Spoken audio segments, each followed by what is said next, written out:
2011년 12월 30일자로 지방세 관련된 개정이 있었습니다.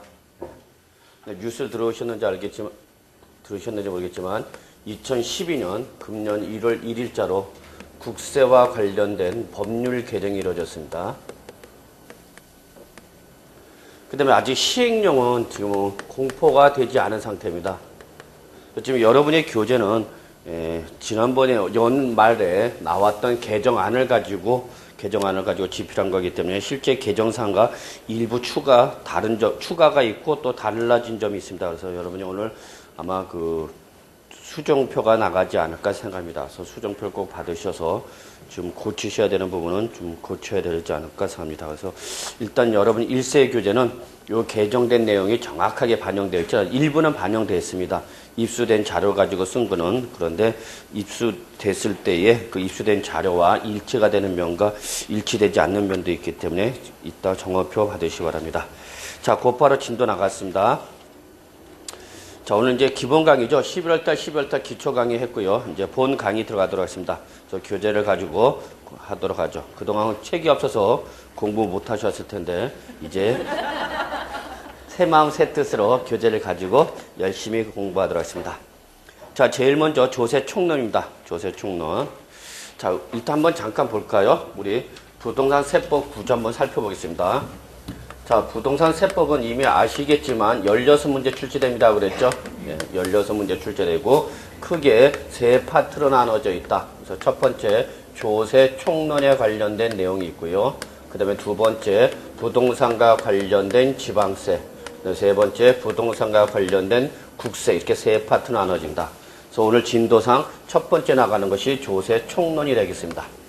결론부터 말하면 총론 2문제 정도 나온다라고 보시면 되겠습니다. 요즘 책은 계속해서 2문제 정도 나오고 있는 부분이고요. 그래서 총론은 강론을 공부하기 위해서 강론에 대한 기본적이고 공통적인 사항이나 강론을 하기 전에 앞서서 선행 절차로 다른 부분이 조세 총론이다라고 보시면 되겠습니다. 그래서 처음 공부하시는 분은 이 총론이 어렵습니다. 왜냐면은 아직 강론을 공부하지 않느냐 한 상태에서 강론 전체적인 내용을 다루다 보니까 오늘 처음 오신 분이나 공부를 처음 하신 분은 조금 어려운 부분이 있을 것이다. 그렇다 하더라도 강론을 공부하고 난 다음에 다시 총론 오시면 충분히 정리될 수 있는 부분이니까 걱정하지 않으셔도 되겠습니다. 자, 그래서 오늘 총론 첫 시간 들어가도록 하죠. 자, 일단 여러분 교재 2페이지 보시면은요, 제1장 총설에서 나왔습니다. 총설. 자, 그래서 총설 보시면은요, 제일 먼저 제1절 조세의의가 있죠. 자, 조세란 것은 세금이라는 용어를, 일상적인 용어를 학문적인 표현으로 했을 때 뭐라고 그런다? 조세라 합니다. 그래서 혹시 처음 들으신 분은 지난 11월달, 12월달 기초 강의를 꼭 확인해 두시기 바라겠습니다. 그래서 11월달, 12월달에 좀 설명을 드렸던 부분은 이번 1월, 2월달 강의 때는 조금 생략하고 본 강의 들어가야 되니까 좀 처음 공부하신 분은 11월달, 12월달 거 좀 확인해 두시기 바라고요. 그래서 세금을 일상적인 용어로 강학상, 즉 학문적인 용어로 뭐라고 그런다? 조세라 한다. 그래서 제일 먼저 조세가 뭐냐라는 것이 제1절 조세의가 나왔죠. 그래서 조세의 정의와 조세 특징이 나왔는데요. 결론부터 말씀드릴게요. 이 부분은 시험에 나오는 부분은 아닙니다. 그렇기 때문에 그냥 가볍게 읽어만 봐두시면 되겠습니다. 그래서 세금이 뭐냐라는 특징을 보시면 되겠고요. 제2절 3쪽 조세 분류와 체계. 자, 이 부분은 별표 하나. 이 부분은 전통적인 시험 출제 부분입니다. 전통적인 출제 부분이다. 그래서 이 부분이 나오면 조세 분류가 나오면 출제은이 여러분한테 맞으라고 내는 문제입니다. 틀리라고 되는 것이 아니라 맞으라고, 서비스 차원에서 16개 다 틀리면 문제 있지 않냐, 16개 중에서 하나라도 좀 맞아야 되지 않겠냐 하고 해서 내는 문제가 바로 요 조세 분류니까 별표 하나. 전통적으로 출제부입니다. 옛날 초창기 때부터 나왔던 부분입니다. 그래서 조세 분류는 기준을 뭐로 두느냐에 따라서 여러 가지로 구분할 수 있는데 제일 먼저 가장 기본적인 것이 국세와 지방세 구분입니다. 실제 시험에 나왔던 적도 있습니다. 그래서 국세는 거기 기억을 보시면 나와 있지만 국가인 중앙정부가 부과하는 조세를 바로 뭐라고 그러고 국세, 그 다음에 지방자치단체가 부과하는 조세를 뭐라고 그런다? 지방세라 한다. 의의는 안 나와요, 시험에. 다만 이때에 국세에 해당하는 것이 뭐고 지방세에 해당하는 것이 뭐냐. 그런데 국세는 오늘 현재 14가지가 있고요. 지방세는 11가지가 있습니다.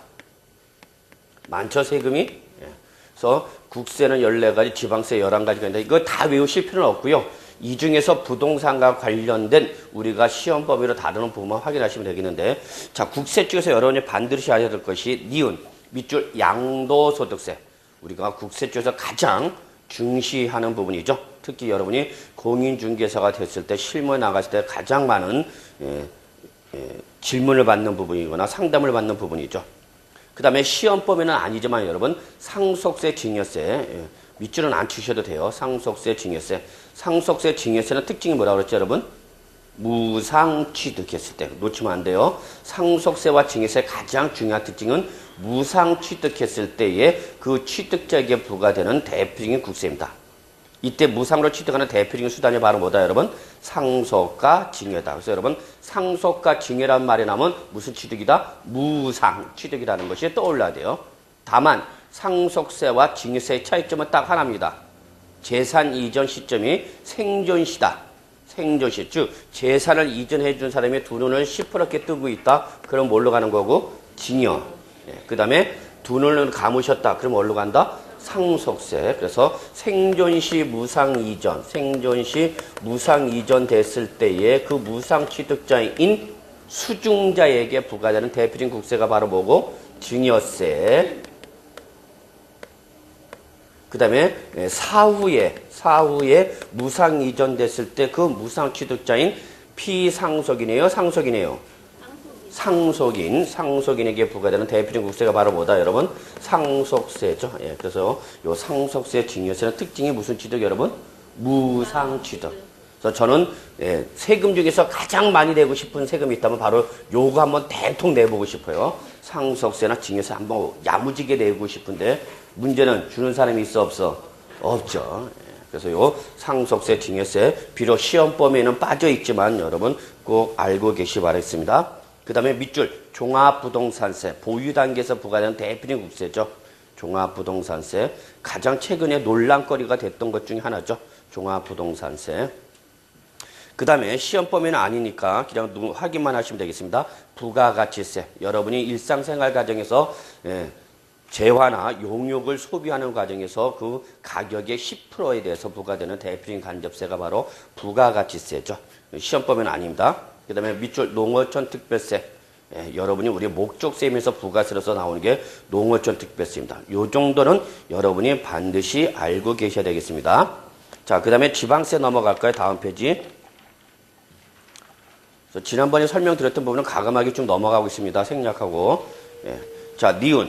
자, 밑줄 쳐주셔야 되겠네요. 취득세, 등록면허세, 재산세. 그 다음에 지방교육세, 지방소득세 밑줄. 우리가 계속해서 배우는 지방세입니다.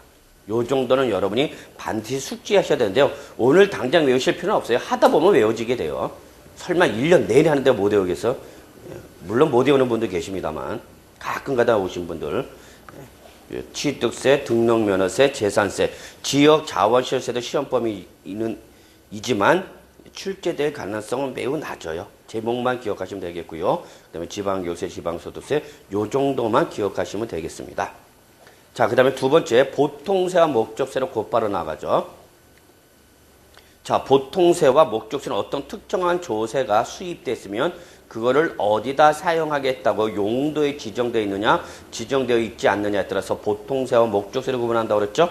이때 여러분 뭘 기억해야 된다고 그랬죠? 목적세를 반드시 기억해 두셔야 합니다. 밑줄 목적세 별표 하나 여러분이 반드시 기억하고 계셔야 되고 언제든지 시험에 나올 수 있는 부분입니다. 목적세. 자, 그래서 뭐 기본적인 내용을 한번 읽어보시면 되겠고요. 종류를 기억해 두셔야겠네요. 역시 목적세는 국세도 목적세가 있고 지방세도 목적세가 있는데, 자, 목적세가 국세 쪽에서 몇 가지가 있냐? 3가지가 있죠. 그래서 교육세, 교통에너지 환경세, 그 다음에 뭐죠? 농어촌 특별세. 그래서 우리 이거를 어떻게 기억한다? 교교농 이렇게 기억합니다. 앞글자 따서 교교농. 교육세, 교통에너지 환경세, 농어촌 특별세. 요거는 앞글자만 따도 큰 무리 없을 겁니다. 그 다음에 지방세 쪽에서 목적세에 해당하는 것이 2가지가 있는데 요거 잘